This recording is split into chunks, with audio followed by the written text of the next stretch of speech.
Hello everyone, welcome to the world of stories. और आ गया हूं फिर से मैं आप लोगों के सामने एक और नया रियल हॉरर एक्सपीरियंस लेकर। हमारा आज का जो इंसिडेंट है वो आपके दिमाग को हिला के रख देगा। कई बार हम कुछ चीजों के अंदर इतना डीप इंडल्ज हो जाते हैं कि हम हर चीज को सिर्फ एक ही एंगल से सोचते हैं। कुछ ऐसा ही हुआ हमारी आज के इंसिडेंट के अंदर, जहां पर अजय की फैमिली को जब पता लगा कि उनकी गाड़ी के डिक्की के अंदर एक भूत है। तो ये इंसिडेंट है 2011 का। अजय और उसकी फैमिली नागपुर में रहते थे। एक बहुत ही रिलीजियस फैमिली थी जो भगवान, भूत, प्रेत इन सब चीज़ों के ऊपर बहुत बिलीव करती थी। इवन अजय भी इन सारी चीज़ों के ऊपर बिलीव किया करता था। इनकी फैमिली को इनविटेशन आया जोधपुर से एक शादी के लिए, जो कि इनके बहुत ही क्लोज रिलेटिव थे, वो जोधपुर रहा करते थे और ये लोग उस शादी के अंदर जाना चाह रहे थे। उस टाइम पर नागपुर से जोधपुर डायरेक्ट फ्लाइट्स नहीं हुआ करती थी, तो इन लोगों ने प्लान बनाया कि नागपुर से जयपुर तक फ्लाइट लेंगे और फिर जयपुर से जोधपुर तक एक टैक्सी या फिर कार रेंट करके ये कहाँ पहुंचेंगे, जोधपुर पहुंचेंगे। तो इन लोगों ने नागपुर से मॉर्निंग फ्लाइट ली और सुबह 11 बजे के आसपास ये लोग पहुंच गए जयपुर एयरपोर्ट, जहां पर इनका प्री डेजिग्नेटेड जो टैक्सी ड्राइवर था वो इनको लेने के लिए खड़ा हुआ था। इनकी सारी बात पहले ही हो गई थी।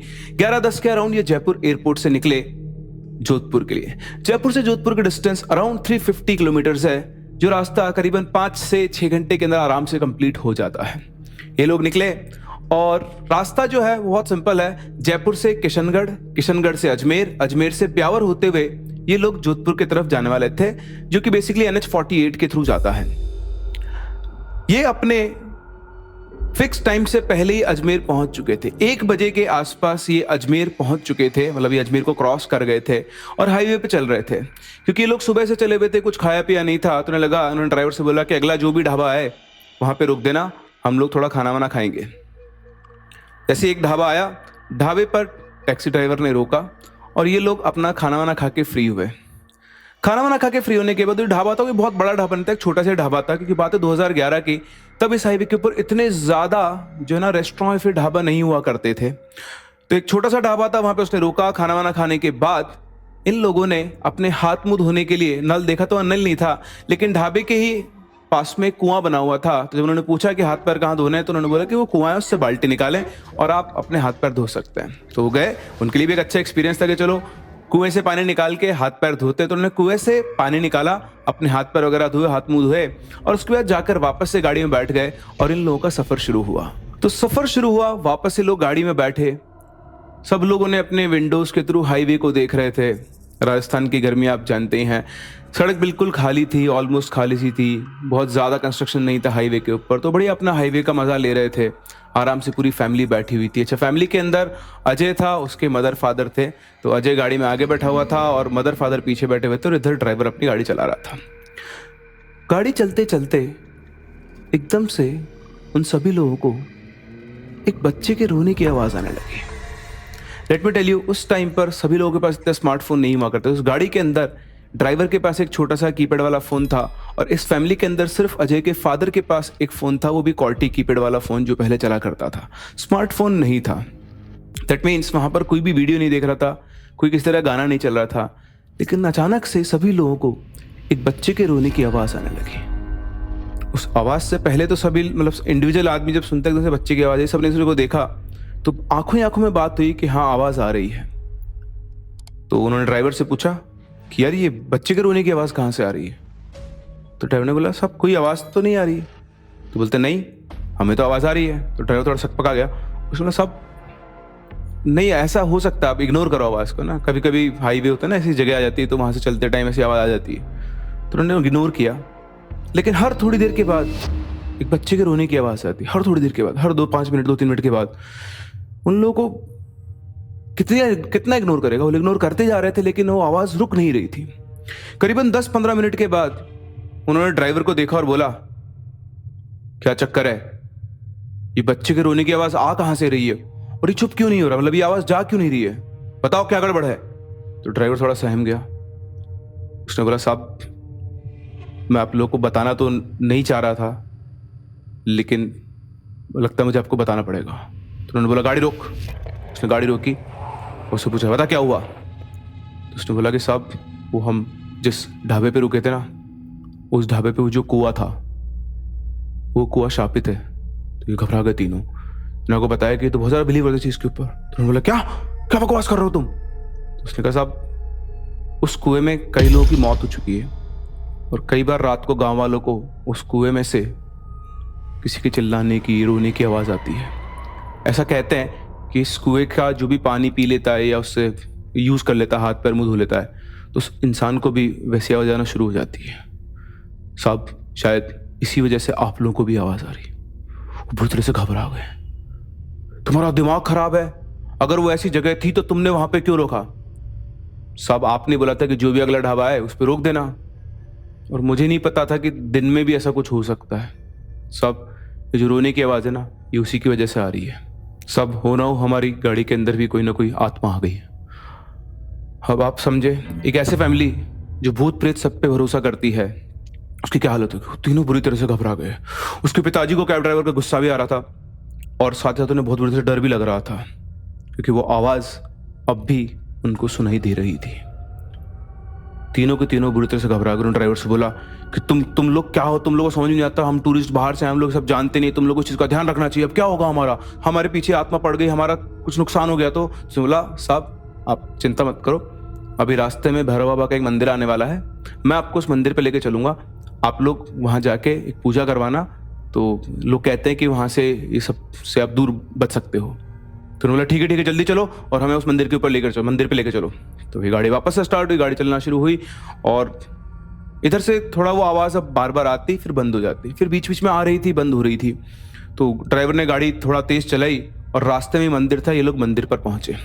मंदिर पर जाकर जैसी गाड़ी रुकी तो ये लोग गाड़ी से उतरे और ड्राइवर ने बोला कि साहब, ये रहा सामने मंदिर, आप जाओ और पूजा करवा के आओ। तो उन्होंने बोला तुम भी तो हमारे साथ चलो, तुमने भी उस कुएं के पानी से हाथ पैर धोए थे, तुम्हें भी तो परेशानी होगी। तो बोला साहब, मैं तो छोटी जात का आदमी हूँ, मैं इस मंदिर में नहीं जा सकता, आप लोग जाओ पूजा करवा के आओ, आपको करीबन आधा घंटा लगेगा, तब तक मैं आपका यहीं पे इंतजार कर रहा हूँ। उन्होंने उसकी बात पर ध्यान नहीं दिया, वो तीनों चुपचाप मंदिर गए। आधे पौन घंटे के बाद वो लोग मंदिर से पूजा करके बाहर आए। वापस से गाड़ी वहीं खड़ी हुई थी, वो लोग गाड़ी में बैठे और बस वो भगवान से एक ही प्रार्थना कर रहे थे कि जो भी भला है, ये भगवान इससे हमारा पीछा छुड़ाओ, हमसे जाने जाने में जो भी गलती हो गई है। बड़े घबराते वो लोग गाड़ी के अंदर बैठे और गाड़ी वापस से चलना शुरू हुई। 5 मिनट, 10 मिनट, 15 मिनट वो लोग वेट कर रहे थे कि कहीं दोबारा उन्हें वो आवाज़ आए, लेकिन वो आवाज़ नहीं है। जब 20-25 मिनट गुजर गए तो उन्होंने राहत की एक सांस ली। तो ड्राइवर उनको देख के बोला साहब, अब सब कुछ ठीक है ना? अब तो आपको कोई आवाज़ नहीं आ रही है? तो बोले हाँ कोई आवाज़ नहीं है, पर भैया तुम लोग क्या करते हो यार, तुम लोग ध्यान रखा करो, कोई बाहर से टूरिस्ट आता उसको पता नहीं होता, तुम लोग इस जगह ले जाके क्यों रोकते हो? बोले साहब, गलती हो गई, मुझे इस चीज़ का ध्यान नहीं था, आगे से मैं इस चीज़ का ध्यान रखूँगा। उसके बाद पूरे रास्ते वो चलते गए, उनको दोबारा वो रोने की आवाज़ नहीं आई। शायद मंदिर से उनके साथ जो बला थी वो टल चुकी थी। वो पहुंचे जोधपुर पहुंच के जहाँ शादी थी उस होटल में पहुंचे। अच्छे से उन्होंने शादी का फंक्शन अटेंड किया, शादी वगैरह कंप्लीट हुई। पूरी शादी के दौरान उनको कोई दिक्कत नहीं आई। फिर उनका रूट वापस ये था, वो जोधपुर से वापस जयपुर आने वाले थे, सेम हाईवे से। क्या लगता है आपको? तो सेम हाईवे से ये आए वापस, लेकिन इस बार गाड़ी जो थी वो दूसरी थी। पूरे रास्ते जब वो आए तो वो वापस से घबराते हो रहे थे कि कहीं दोबारा उन्हें रोने की आवाज़ ना आए इस गाड़ी में भी। वो भी ये सोचते थे कि वो कहीं हो सकता है कि वो जो भी एंटिटी थी वो उससे दोबारा लैच हो जाए। जिस जगह उसको छोड़ के आए थे वो मंदिर रास्ते में ही पड़ने वाला था। बहुत सारी चीज़ें उनके दिमाग में चल रही थी। वो उस मंदिर के पास से क्रॉस हुए और मंदिर के पास से जब से वो क्रॉस हुए वो बहुत बुरी तरह से घबराए हुए थे। लेकिन जयपुर पहुंचने तक उनको दोबारा वो रोने की आवाज़ नहीं सुनाई थी। जयपुर से वापस उनकी फ़्लाइट ली, नागपुर पहुंचे और उनके बाद वो बड़े रिलैक्स थे कि चलो हमारी ये जर्नी कंप्लीट। उनके लिए एक बड़े खतरनाक एक्सपीरियंस था जो शायद वो लाइफ टाइम तक नहीं भूल पाएंगे। लेकिन कहानी यहीं खत्म नहीं होती है, अभी बहुत कुछ बाकी है। नागपुर पहुंच के इनका डेली का रूटीन चलने लगा। तो इनके फादर 2-3 दिन बाद उन्होंने ऐसे वो न्यूज़पेपर पढ़ रहे थे तो उन्हें एक न्यूज़ दिखाई दी। इस पर लिखा हुआ था, राजस्थान में एक बच्चे की मौत, लाश मिली गाड़ी की डिक्की में। उसमें साथ साथ उस गाड़ी की फोटो भी लगी हुई थी और उस फोटो को देखकर उन्हें पहचानने में 1 सेकंड भी नहीं लगा कि ये तो वही गाड़ी है, ये तो वही टैक्सी है जिसके अंदर हम लोग बैठकर जोधपुर गए थे। ये देखते ही उन्हें सारी कहानी समझ में आ गई कि वो कितनी बड़ी गलती कर बैठे हैं। उन्हें रियलाइज, उन्होंने फटाफट से अपनी फैमिली में सबको बुला बुला, देखो ये क्या हुआ, हम लोग कितनी बड़ी गलती करके आए, हम लोग एक बच्चे की बलि देकर आ गए, हम एक बच्चे की जान बचा सकते थे, इस अंधविश्वास ने इस बच्चे की जान ले ली है। उन सभी ने न्यूज देखा, वो सब समझ चुके थे कि उस दिन जो बच्चे के रोने की आवाज आ रही थी वो कोई भूत नहीं था, उस गाड़ी की डिक्की के अंदर सच में एक बच्चा था जो रो रहा था अपने आप को बचाने के लिए। लेकिन इन लोगों के अंधविश्वास की वजह से वो बच्चा मारा गया कि फादर को बहुत ज्यादा धक्का पहुंचा, लेकिन अब वो और कुछ नहीं कर सकते थे। उन्होंने फटाफट से जयपुर पुलिस को फोन किया और उन्हें ये सारी बात बताई कि ये जो टैक्सी में जो बच्चा मिला है, जो डेड बॉडी मिली, जो टैक्सी मिली है, हम इसके टैक्सी ड्राइवर को जानते हैं। उस दिन यही टैक्सी ड्राइवर इसी टैक्सी से हमें जयपुर से जोधपुर लेकर गया था और हमें रास्ते में बच्चे के रोने की आवाज़ आई थी और उस ड्राइवर ने हमसे कहा था कि कोई भूत वगैरह है, और इस चक्कर में हम लोग उसकी बातों में आ गए और हमने डिक्की को चेक नहीं किया। यहाँ पे कुछ लोगों का सवाल आएगा कि डिक्की में सामान भी तो रखा होगा, तो सामान उसने रूफटॉप जो रेलिंग होती है बना रखी थी उसके ऊपर उनका सारा सामान रखा था, डिक्की में नहीं रखा था। ड्राइवर शातिर था, उसने पहले अपना सारा प्लान बनाया हुआ था। तो एक्चुअल जो कहानी थी, लोग पहुंचे, उन्होंने ड्राइवर का नंबर पुलिस को दिया, उसका नंबर ट्रेस करके पुलिस ने उसको पकड़ा और फाइनली कहानी जो ओपन हुई वो कुछ इस तरह से हुई कि जो ड्राइवर था इसने जयपुर से एक बच्चे को किडनैप किया था।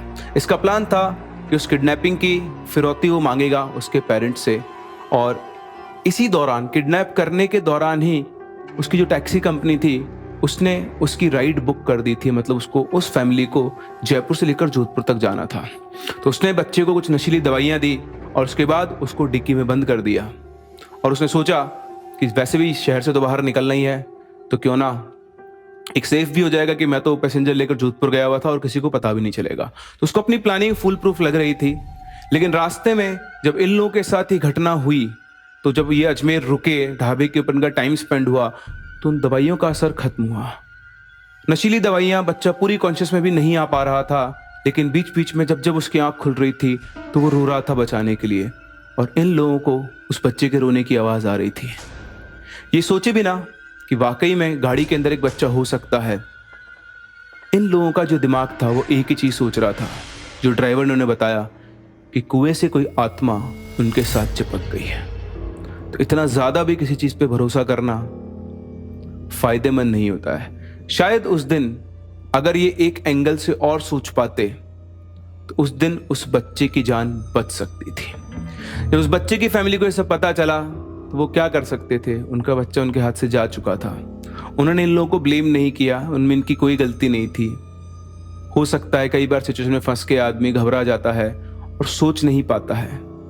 अब उनके लिए सांत्वना की, यानी दिलासे की सिर्फ एक ही बात थी कि उनके बच्चे का जो कातिल था वो पकड़ा जा चुका था। लेकिन अजय की फैमिली को इस सदमे से उभरने में बहुत टाइम लगा। उसके फादर कई टाइम तक शॉक में रहे। वो हमेशा अपने आप को कोसते रहते थे कि मेरे अंधविश्वास की वजह से एक छोटा सा बच्चा मारा गया, मैं उसे बचा सकता था। हेलो फ्रेंड्स, तो अगर आपको ये कहानी पसंद आई तो देखें एक और ऐसा ही सच्चा रियल हॉरिबल एक्सपीरियंस।